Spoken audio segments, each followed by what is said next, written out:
The church order. A church ordinance means the general ecclesiastical constitution of a state. The early Evangelical Church attached less importance to ecclesiastical ritual than the Catholic Church does. As early as 1526, Martin Luther observes in Deutsche Messe and Ordnung des Gottesdiensts. In sum, this and all other forma are said to be used that where they give rise to a misuse they should be forthwith set aside, and a new form be made ready, since outward forma are intended to serve to the advancement of faith and love, and not to the detriment of faith. Where this they cease to do, they are already dead and void, and are of no more value, just as when a good coin is debased and retired on account of its abuse, and issued anew, or when everyday shoes wax old and rub, they are not longer worn, but thrown away and new ones bought.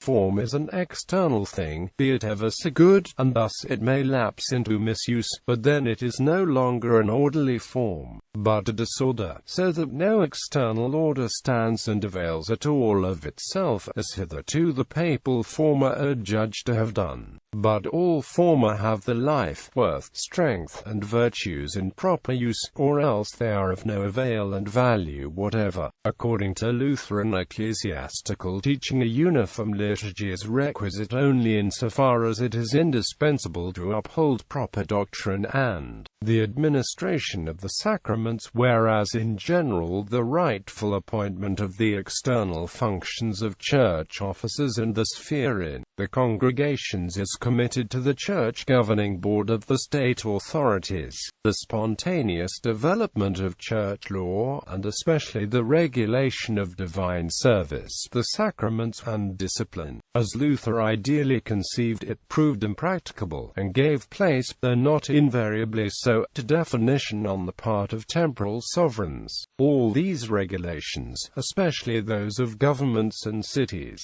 by means of which the canonical church forms that had previously prevailed in the land were modified in a reformatory direction, while the newly developing church system became progressively established, are called church orders. Those of the 16th century are the most important. A church order usually begins with the dogmatic part, in which the agreement of the state church with the general Lutheran confessions is set forth, with more or less of detail. Then follow regulations concerning liturgy, the appointment of church officers, organization of church government, discipline, marriage, schools, the pay of church and school officials, the administration of church property, care of the poor, etc.